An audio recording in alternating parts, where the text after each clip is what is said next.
information from someone or somewhere because that person believes that God is going to reveal that information to them. This is how a person who is deluded into thinking they are receiving revelation behaves. So we see the impossibility of having both things at the same time.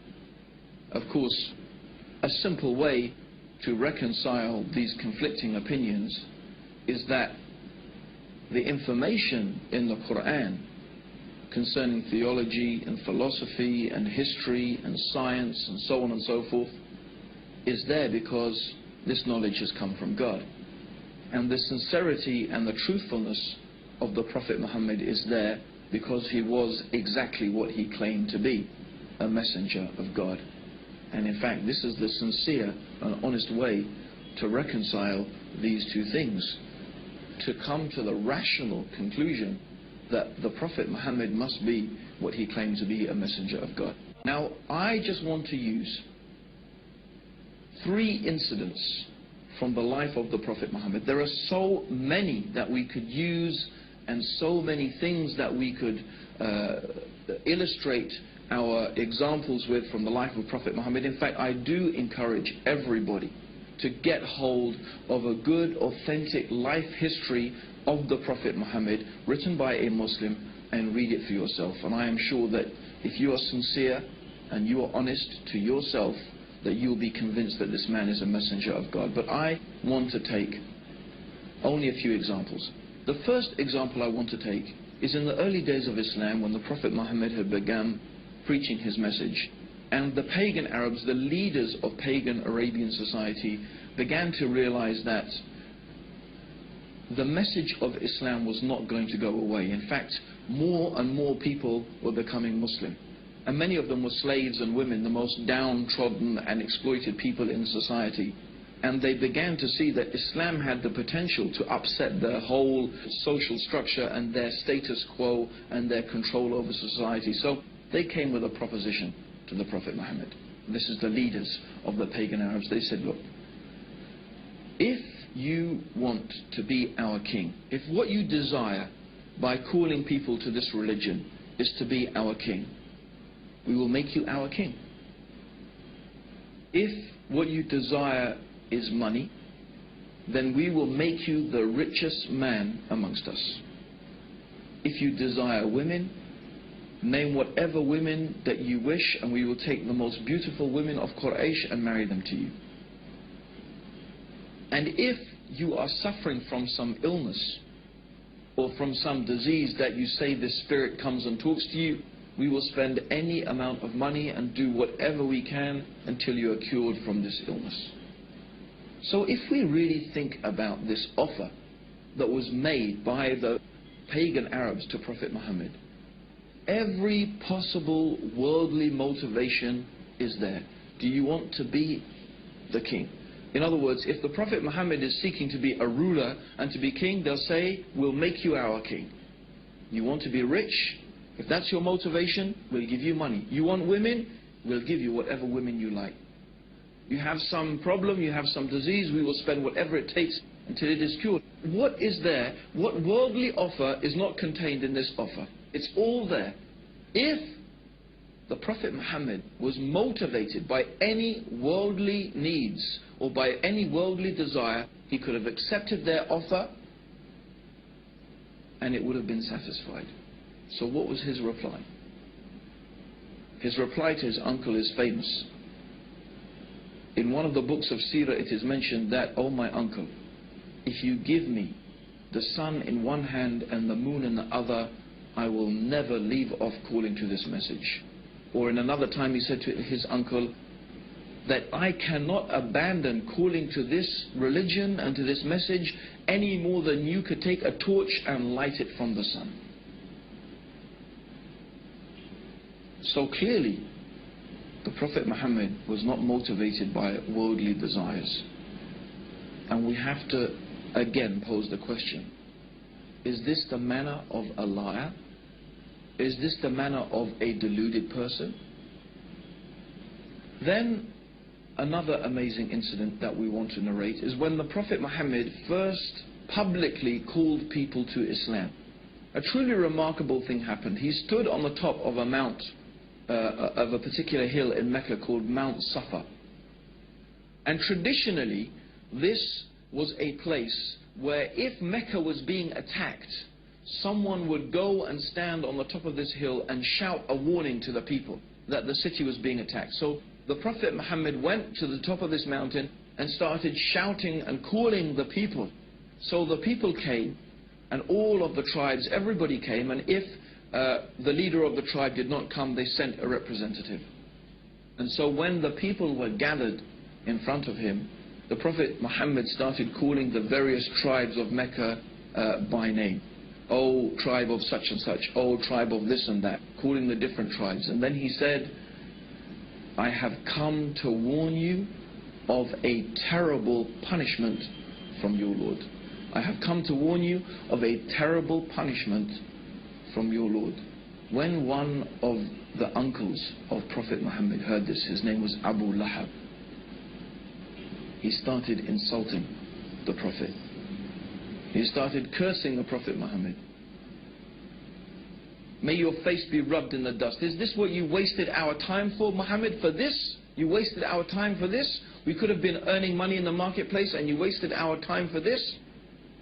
And this is when some verses of the Quran were revealed. These verses of the Quran are very well there. It's one of the short chapters at the end of the Quran. Tabat yada abi lahabin wa tab. But very briefly, that's not the whole chapter, but what the meaning of this chapter is that this small verse of the Quran is saying that you, Abu Lahab, and your wife, you are going to be in the hellfire because of your persistent disbelief. Now, Abu Lahab was a character that whatever the Prophet Muhammad said, this man would contradict it. In fact, when the Prophet Muhammad used to go and try and teach the people and talk to them about Islam, Abu Lahab would follow behind him, and then he would warn the people and say, this man is a liar, this man is trying to misguide you, don't listen to him, will you abandon the religion of your ancestors, and so on and so forth. So every time the Prophet was trying to call the people to the beauty of the worship of the one God, to this true religion, this man would contradict him. When all this man, Abu Lahab, ever needed to do to almost demolish Islam was to testify that there is only one God, Allah, and that Muhammad was the messenger. And then he could say, well, I'm a Muslim now, but what are you going to do with this verse of Quran that says that I'm going to be in the hellfire and that I will die a disbeliever? But for 10 years, these verses of the Quran and this Abu Lahab existed side by side. But he could never take this testimony of faith. Would a liar behave like that? Would someone who is inventing something begin with such a dangerous challenge? People who are lying and people who are deceivers, they're usually very careful and manipulative in the way in which they deal with things. But these verses of the Quran show the complete honesty and the complete sincerity and the forthrightness of this message of Islam. Believe in Allah and His Messenger, or you will face a terrible punishment from Allah. And when this man Abu Lahab protests and he starts insulting, then these verses come from God to the Prophet Muhammad. You are going to suffer eternally for your disbelief. This is not a very, if you were a conniving person, lying and deceiving, I don't think this is the way that you would think of starting your message, because then the man would say, but actually I was really thinking about becoming Muslim and I wanted to embrace Islam. And you would look really a fool. So we see that, and this is what we mean, is that when you're looking at the life and the teachings of the Prophet Muhammad, you do not find the characteristics of a deceiver and of a liar. Yet when we go and we examine the Quran, we find all this knowledge, all this information, that even some of these things scientists have only begun to discover today. It's truly remarkable. Now there's one final incident I want to mention that is really, again, a very strong and very clear illustration that the Prophet Muhammad must have been a messenger from God. And this is some later time in Medina. The Prophet Muhammad had a son. The son, his name was Ibrahim, and the Prophet Muhammad, of course, may God's peace and blessings be upon him, you know, he longed for a son, and he had this beautiful son. His name was Ibrahim. But when Ibrahim was 6 months old, just 6 months old, this baby died actually in the arms of the Prophet Muhammad. Now, on the very same day which the son, the child of the Prophet Muhammad had died, there was an eclipse of the sun. So imagine that. The Prophet Muhammad's son dies, and the very same day there is an eclipse of the sun. And I'm sure there's many people, even right now, who would say, that's it for me. If there was an eclipse of the sun on the same day that his son died, he must be a prophet of God. You would think of it that it's a type of proof. And in fact, in those days, when people were very superstitious, they started running out of the buildings. They had heard that the Prophet Muhammad's son had died, and now they were seeing an eclipse of the sun, and they started coming out of their houses saying, look, even the sun darkens for the death of the child of Prophet Muhammad.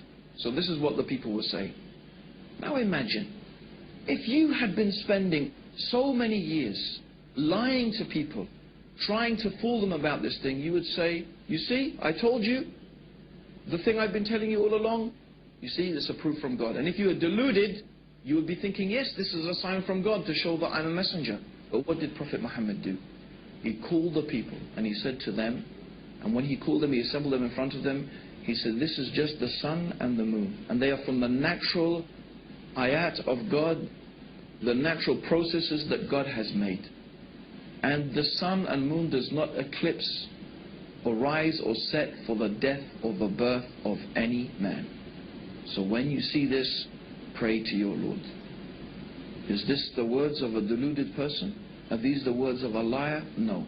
These are the words of a man who was exactly and truly what he claimed to be, the last and final messenger of God, who has brought the guidance for the peace and the benefits of all humanity until the day of judgment.